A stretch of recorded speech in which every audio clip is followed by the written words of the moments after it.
Oh, welcome in. It is the second cut. I'm Rick Gehman. That right there is Greg DuCharme, and we are recapping.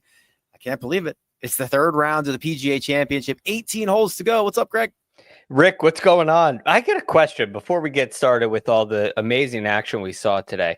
Are you wearing a sweater right now? It is freezing in this media center. Yeah, it is absolutely freezing. Okay. I am thrilled I brought it. Yes, I just put it on. It is like an ice box in this place because it's 1,000 degrees outside and they are pumping the AC in here. There you go. I saw that and I thought it touched 90 today. It did. It was so hot. That makes a lot more sense. Yeah, I walk outside and I'm thawing out. But yeah, that's a story for another time. All right. But what a day of golf we saw today in round 3. Moving day was really moving day, round 3 of the PGA. Yeah. I mean, listen, the finish, right? The green mile and also the holes right before that, which are scoring opportunities, can create this scenario in which you can get a 4, 5, 6 shot swing. And that literally happened today with some of the best players in the world. Yes, it's incredible. For all the, let's just call it hate on Quail Hollow, it definitely has some key elements of major championships. And that is, quite frankly, 16, 17, 18. The green mile is a serious factor, and it leads to doubles and triples and birdies at the same time. And what they can do with the setup on those 3 holes, there's not a lot of golf courses in the country where you can create that kind of drama. You had 14 and 15 right before it, and it really creates a compelling design for a major championship. Well, listen, we are on the eve of crowning a major champion, and I want to give the person who is most likely to earn it the proper due. So we are starting at the top of the board, and we are starting with Scottie Scheffler.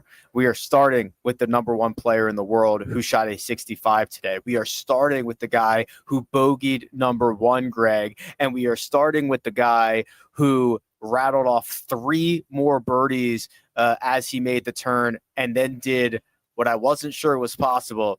He played his final 5 holes at 5 under par. That is an eagle on the drivable par 4 14th that he hit from 307 yards to 2 feet.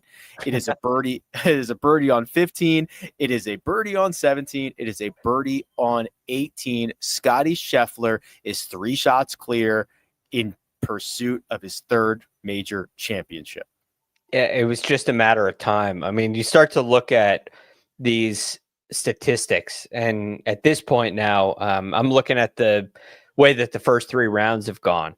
And he didn't hit it great in round 1, kind of saved himself with some short game and hit some great shots, but was able to get through an easy day bogey free, keep himself in the mix. Then round 2, he didn't hit it great, but short game really saved him. And he went from shooting 69 to shooting 68, keeping himself in the mix, keeping himself as the favorite to win this tournament. And then all of a sudden, the real Scottie Scheffler shows up on Saturday. And now you see a guy lead the field in strokes gained off the tee, lead the field in strokes gained approach the green, 14 of 18 greens of regulation, to his best putting day. I mean, in all these categories, from round 1 to round 2 to round 3, they've gotten incrementally better and better and better. And this round was really the same. It just got better and better and better as the day went on. And he really showed us why he's the number 1 player in the world. This week has been a microcosm of that. Some of the other great players just didn't have their best stuff tee to green like we expected coming in, and they weren't able to hang around long enough to find it. Scottie hung around long enough to find it, and boy, did he find it today. I want to shout out to Patrick McDonald because he pointed this out to me a couple of days ago, and I can't stop thinking about it. When's the last time Scottie Scheffler finished a tournament? See you, buddy. Finished a tournament like negatively, like made a bogey late. Like he's always finishing with a birdie or 2 birdies or a great par save or something positive that keeps the round together. He finishes every single round strong. This is something he talked about when he was discussing what he did last year, which was incredible. And we thought it would never be touched kind of thing. You wondered if that was the best season we've ever seen from Scottie Scheffler. And he talked about when he came back at the Players, how he made a bunch of birdies in like 3 birdies in the last 6 holes or something. I don't remember exactly what it was. The Olympics, when he made a charge on Sunday, he finished the round on Saturday really strong and was able to vault his way up the leaderboard. He's a closer. We have a saying at the academy. When I was giving lessons, we'd tell all of our students this, and it's something you should really take to heart. Champions birdie the last, and that's what Scottie Scheffler does time and time and time again. Sometimes it doesn't require a birdie at the last, but in these early goings, in these early rounds, Patrick is spot on, and you are too to bring it up. He closes strong and he seals the deal, and it may be why he's not the most exciting golfer of the PGA Tour, because I think 6 of his wins are by 3 or more shots. Yeah. That's part of the boringness is also because no one else can really keep up with him. That's what's boring. Yeah. So what's going to happen tomorrow already. Right now, we know what's going to happen. It's very likely that he extends this lead, and it will be beautiful to watch. I will watch every single shot, and I can't wait. But there's an inevitability to him. That there just aren't any other there's not any other players in the game right now that have that. Tiger had that. That's the only other player I've seen where you knew without a shadow of a doubt what he was going to do coming down the stretch. I want to put this into context a little bit because the way that it played out, Greg, was incredible. The last hour, the last 90 minutes of the day was nothing short of electric, because there was a moment where all 3 of Scottie Scheffler, Jon Rahm, and Bryson DeChambeau were tied for the lead. Yeah. Okay? Three big boys, 3 real big boys up there. And from that point on, basically, Scottie Scheffler beat Bryson by 5 or 6 shots. Bryson, we'll talk about it, but Bryson made a bogey on 16. He made a double on 17. And this went from setting up to be this heavyweight bout of a couple of these guys in the final group, all trying to get their 3rd major championship, to Scottie Scheffler having a multiple shot lead, and in all likelihood is the one who gets his 3rd major championship. It's fascinating when you think about it. Now, let's just imagine a world where Scottie Scheffler's not on this leaderboard, right? If you take him out, you have Alex Noren, Davis Riley, JT Poston, 8, 7, 7. Then it's Rahm at 6. It's Bryson at 5. It's Finau at 5. It's Fitzpatrick at 5. If Scottie's somewhere in that mix, well, you're likely discounting Alex Noren and Davis Riley and JT Poston. You don't trust those guys, and all those things still come into fruition. And so what happened to Bryson, and I'm not going to include Jon Rahm in that, but what happened with those guys down the stretch was they did what they needed to do to position themselves heading into Sunday. Maybe Bryson's an exception. It went a little differently for him, which we'll get to. But it wasn't out of the ordinary what we saw with them. And in a typical tournament, those guys are still the story heading into Sunday. But Scottie just stepped on the gas. And I think there's a couple really big factors in it. One, he's incredible. Like the ability for him to hit a draw at number 14, like the shot, like it's a par 3. Like he shaped it in there like it was a par 3 to 2 feet from 307 yards. His atypical shot shape.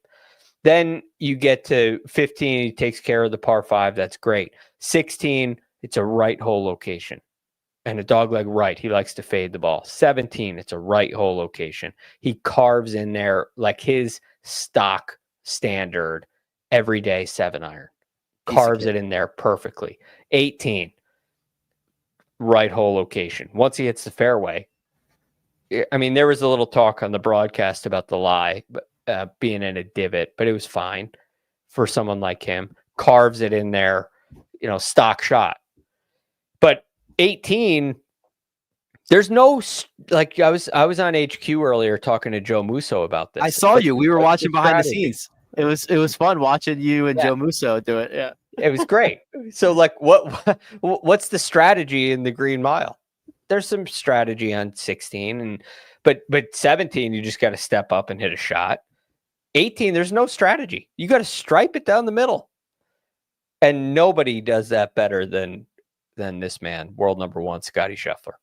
So just to recap, I've got the scorecard up if you're watching on YouTube, but I'm looking up at the big board here. I love the hole by hole scorecard on the big board. So eagle at 14. Birdie at 15, birdie at 17, birdie at 18. Can I tell you what? 16, he hit the birdie putt that he hit was like the worst putt I've ever seen in my Oh entire my gosh, it was awful. He left a stroke out there. He should have played the last 5 at 6 under. It was the worst stroke I've ever seen. It was terrible. It was terrible. How long? It wasn't that long. I mean, 12 feet, 10 feet, something like that. I'll get the exact number because it was a phenomenal shot in there. They had 12 feet 5 inches. They had the perfect camera angle too, where it was a dog push to the right, not even like just horrible. It's like where is that going? And Rick, part of that is like that's what he does. Sometimes, like that's what he's done the last 3 years, I should say. He's hit putts like that where you're like, what was that? But the putt at 15 was not easy. The putt at 17 was no gimme, and the putt at 18 was no gimme either. And what we're seeing now with Scottie Scheffler, who I was watching the strokes gain through the day, and he was gaining 0.8. It was good but average. Yeah. And then all of a sudden he's 12th for the day. Right, 1.4 strokes putting. This is his best putting season ever. And he is now, you could make a very strong argument, he is now for the first time in his career, the most complete player in the game. He's been the best for a while, and he's even better now. I was going to jump into the historical context, but let's let him win first. We can get to that tomorrow night, and I can rattle off his new resume and how it's better than Jordan Spieth's and Justin Thomas's in 3 years.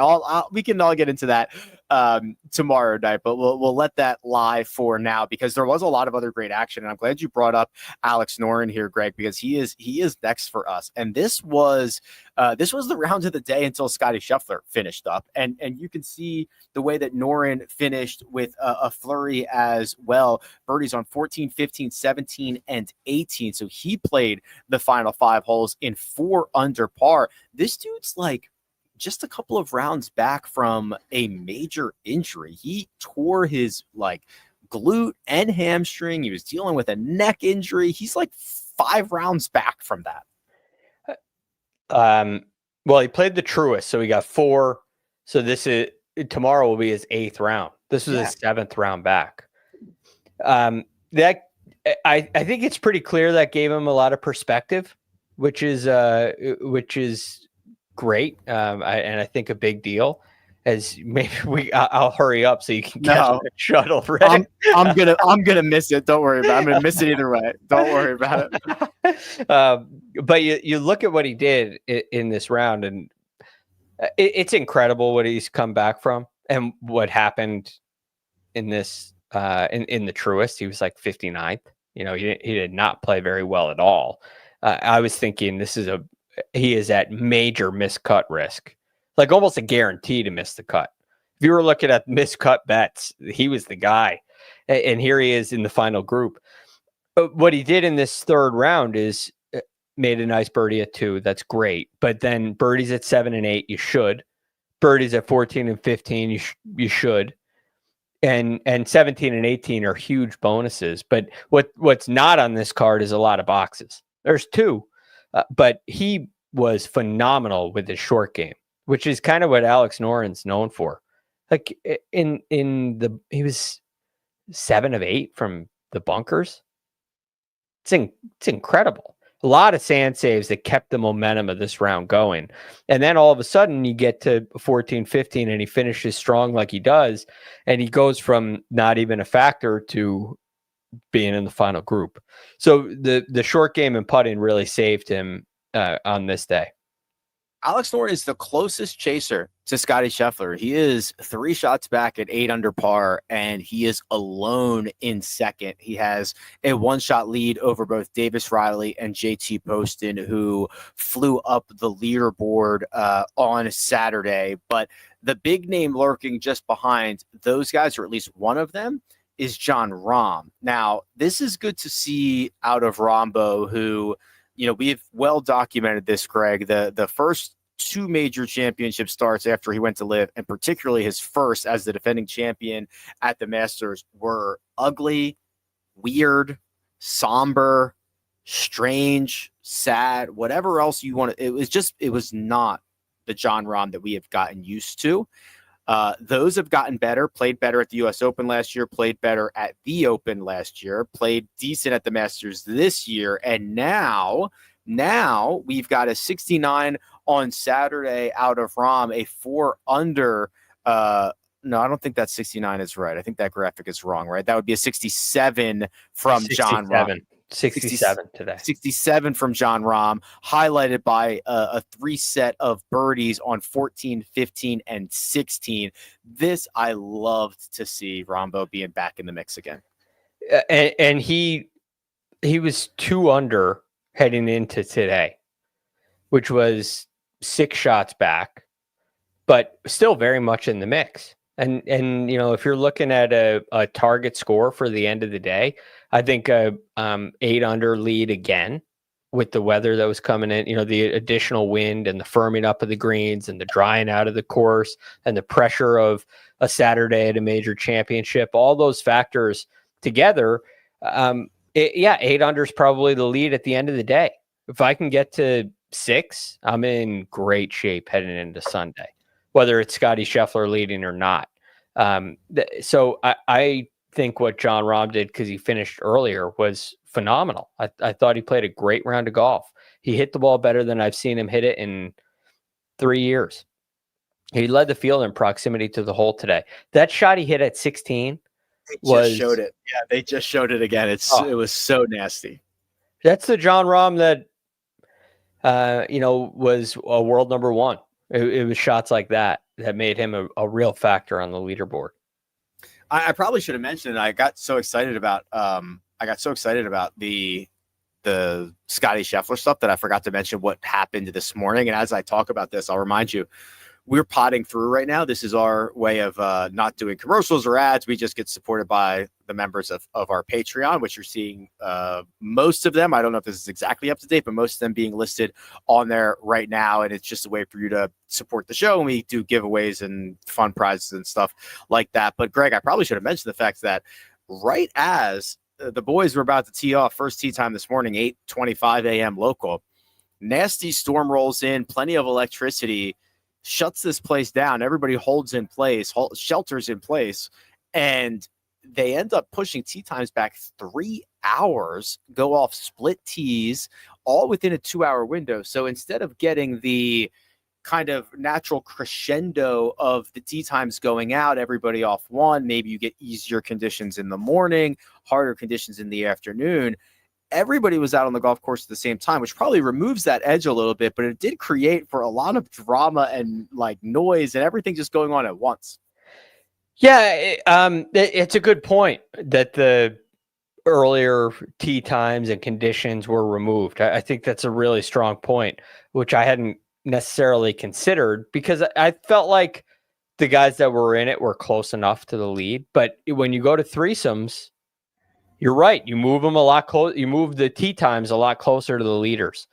But this is the kind of, regardless, this is the kind of situation where Jon Rahm gets out there a little earlier and goes and makes a move. And that's what always happens on moving day. That's why it's called moving day. So maybe there was a little left out there because of the storm and because of the tee times. But ultimately, Jon Rahm is still very clearly a force to be reckoned with. He's fourth off the tee. He's leading the field in strokes gained off the tee for the week. He was third approaching the green. The putter, Even though he led the field in proximity, he didn't have a ton of great looks. He had a couple, but I thought he putted okay in this round. So the one thing you'd like to have back is the up and down on 17. You get that up and down, you're at 7 under. That's obviously a better spot than 6 under. Yeah, he missed right on 17, and it was kind of up against like the second cut, for lack of a better term, right up against the apron there, and could not get it up and down. If you want to support us on Patreon, that's great. The link is in the description. If you do not and you want to support us, hit the like button, make sure you're subscribed, share it with your friends, leave us a 5-star review. All that fun stuff goes a long way as well. Let's talk Bryson DeChambeau here, because Bryson was one of the main storylines all day, as he has been every single time he tees it up over any golf course on any tour. Bryson, and I walked a lot with this group for probably the first 11 or 12 holes, Greg. It's fun. It's fun to watch Bryson. We don't get to see him often. He was flawless for the most part. I mean, not a blemish on the card through his first 15 holes. He was 5 under. He was in the lead by himself for a moment. He was ready to post something pretty deep under par. And then he makes a bogey on 16. And then the disastrous double that he made on 17, which was a shot that I don't know what happened. He hit it left into the water on the par 3. The line started out okay. And you look at the shot, like the shot tracer, it looked like it was just going to be like a little baby draw right to the middle of the green. It looked like it was going to be fine. And then all of a sudden it hits its apex and it starts ripping hard left. I don't know if it was the wind, if it was a spin issue. I don't know, but it goes into the water. Like basically an inexcusable mistake. I think there were only 3 balls in the water all day long. Can't get it up and down from the drop zone. Makes a double, and that ends his chances of winning the PGA Championship.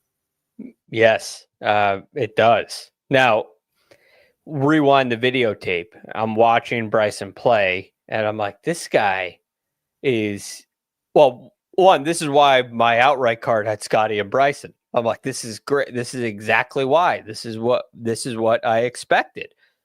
So he's doing that, and my thought process is, okay, like Bryson only hit 5 fairways today, and it didn't matter. He was blasting the ball. He was still in position.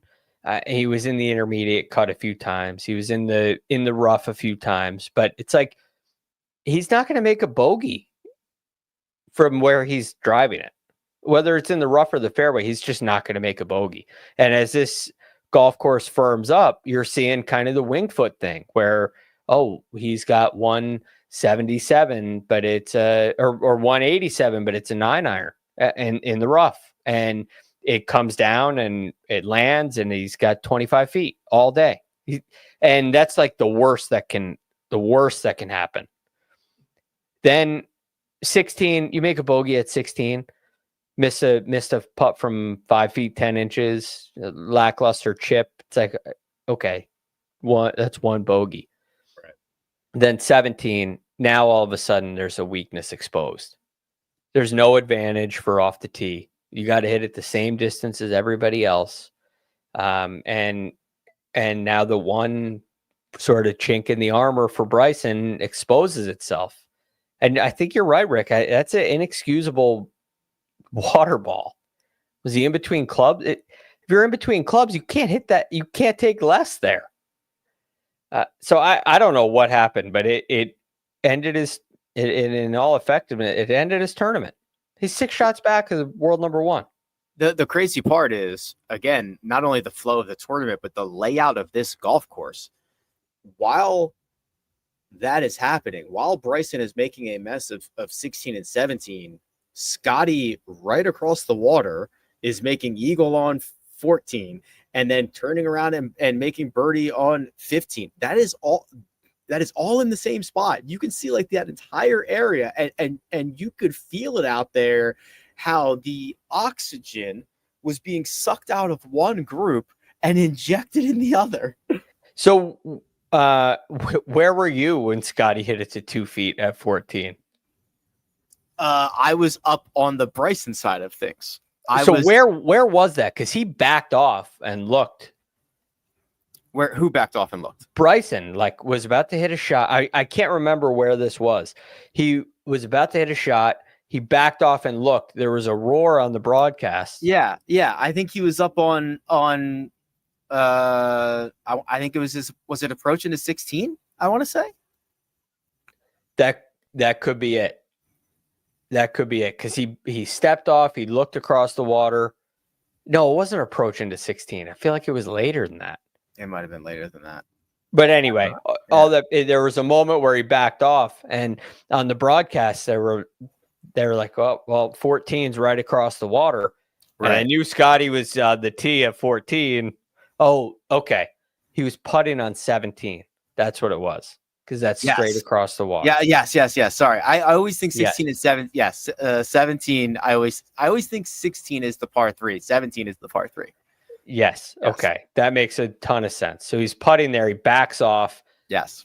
And you're like, okay, that was Scottie. So Scottie hit a good one, and then they show it, and it's so much better than I thought. I thought Scottie hit it on the green. I didn't think he hit it to 2 feet. What I'm curious about, Rick, is if Bryson's putting there, looks across the water, he can obviously hear the roar. Can he see who teed off? No, because there's trees there. But I mean, he could probably take a guess. Was that a little better roar than what you were hearing earlier in the week? The crowds were much better today. I heard a roar early in the day. I was like, oh, okay, we're getting a roar early in the day. And yes, it was. Charlotte was much better today. It was a good crowd. I'm excited for tomorrow. Yeah, that's good. Because they had that, it felt like that on the broadcast. It felt a little better.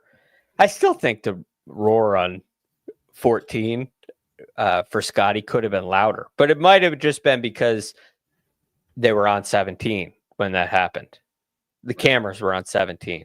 So just fascinating how that all lays out. And it's honestly, it's a great spot for a major. That finish is great.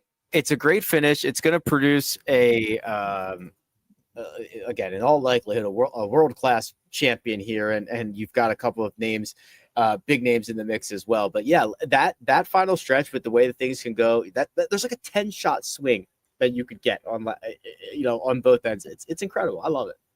Well, you kind of did, like, Bryson's at 8 on 15. He's at 7 after 16. So he's at 7 on 17 green. Scottie was at 6. All of a sudden, an hour later, or however long it took, an hour and a half, 2 hours later, Scottie's at 11. And Bryson's at 5. It's wild how quickly that turned around. My goodness. Well, we're 18 holes away from crowning a champion here. Our friends in the desert are listing Scottie at about minus 450. So that's implying he's going to win this 85 or 90% of the time. Might be more than that, Greg. I mean, is there any scenario that you would like to lay out in which Scottie Scheffler does not get his third major championship tomorrow, or are we just going to enjoy the coronation? Well, he's got work to do. If he shoots 1 over par, he might not win. 1 over par puts him at 10. I think that the guys that are at 5, which includes Bryson, can shoot 5 under. I think there'll be a round of 5 under available. It'll be a spectacular round. But then, Alex Noren or Davis Riley or JT Poston, they could go shoot 3 under tomorrow. Especially with 8, with 7, 8, 14, 15, and then 10 being in the mix. So Scottie's got to go play. He's got to go play golf. He's got to go shoot under par, which is very likely to happen because he has those holes too. Zach in the chat just asked about the weather forecast, which I was looking at earlier. Very similar to today. there will be some gusty winds. The sustained winds look like they'll be a couple miles an hour less, couple fewer, but very calm, very similar to what we saw today. All right. Well, it's going to be a lot of fun. We're going to get a major champion tomorrow. I know we still have more work to do. You've got radio to do. I've got some work that I need to do. We're not stopping anytime soon, but we'll be back on Sunday night. Greg, it's always good to chat with you, buddy. I'm looking forward to tomorrow. I can't wait, Rick. Thanks so much. It's going to be great. I'm glad it's Scottie on top. So we'll see what tomorrow has in store. That right there is Greg DuCharme. You can find him at The Real GFD. You can find me at Rick Run Good. This has been The Second Cut. We'll catch you next time.